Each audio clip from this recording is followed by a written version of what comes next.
Oduduwa from Anambra here. Oduduwa from Anambra. The news this morning is awash with a lawmaker from Charles Udo's home constituency, the governor of Anambra State, who was kidnapped some days back, beheaded. And this morning they brought his head as Chisco's fight in army, those of you from that area, and dropped it there. He was beheaded. Probably some of you might know the person. Representing that there is conflict in our lands. What about the Oduduwa Republic agitation? What about the Biafra agitation? Why these agitations? Why are they on? What about the ASUS strike that has been breaking the nation? All the universities in Nigeria closed down. All government universities, sponsored universities closed down, except private universities that are there.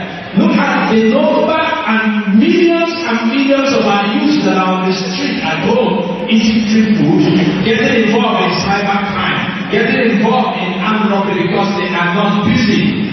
And there is conflict in every chapter of the land because there's no peace.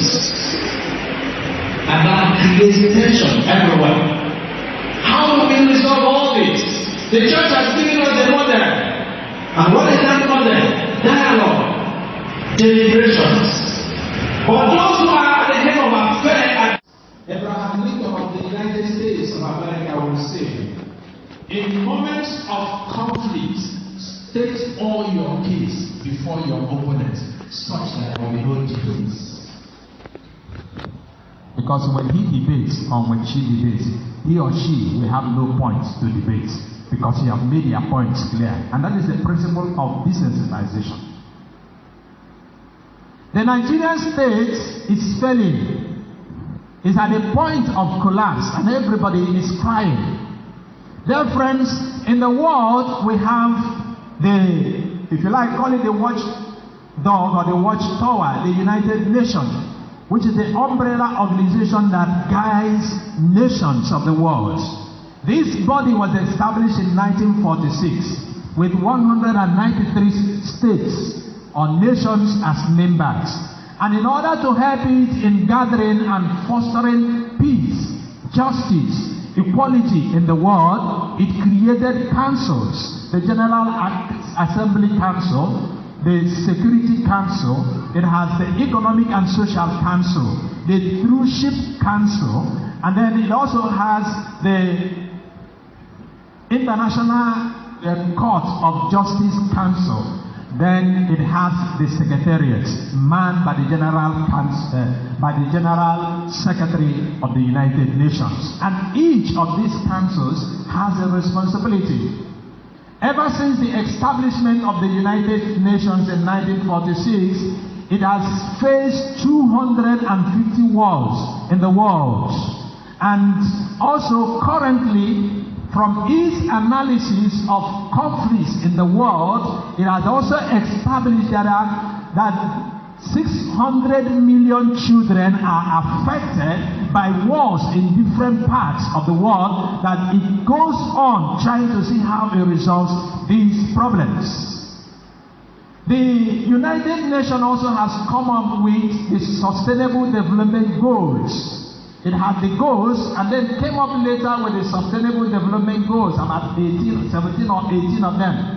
But I want to be particular about one of them, precisely number 16, that talks of justice, peace, and strong institutions.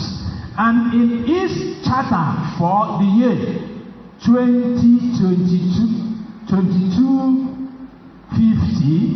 it says that is about 228 years ahead of all of us here, but then all of us should have died. And it says in that charter that the youth are the focus of that charter to sustain peace, justice, and establishment of strong institutions. And one of those strong institutions that it talks about is the university. And it says that the university is a strong actor in bringing about justice, peace, because it educates the children, it educates the young people and the youth, it empowers them with knowledge, building human capacity and human capital development in order to put to the world men who will become leaders of tomorrow and champions of peace and justice. But where is our university today? Closed down. Our universities are supposed to be citadels of knowledge, but it is closed down. And a man without knowledge is as good as dead. What is the attitude of our government to peace? The attitude of our government is that they have paid deaf ear to the cries of the cheating population of our young people that are wasting at home without knowledge. That they do not want to sit down to deliberate and discuss these matters of conflicts. Nigerian states, with its so-called leaders, do not want to sit down and say, what is the way forward? The apostles did it. They sat down together to discuss. They do not want to discuss the Oduduwa agitation. They do not want to discuss the IPOB or Biafra agitation. In the Gazette of the United Nations, there is no current agitation of Biafra that is there. You don't find it because they do not want to address this issue that is bringing about conflict in Nigeria where people are killed. Houses are destroyed. Institutions are destroyed on a daily basis. They do not want to discuss it.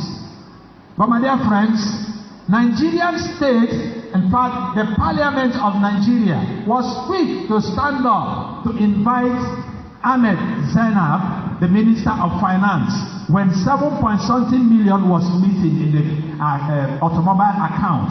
They invited her with the Accountant General of the nation to explain the whereabouts of the money. And then, of recent, you've heard that the Accountant General of the Federation is on what? Suspension without pay. Ahmed Idris. But dear friends, how much did Ahmed Idris steal? 80 billion. 80 billion. 80 what? Billion.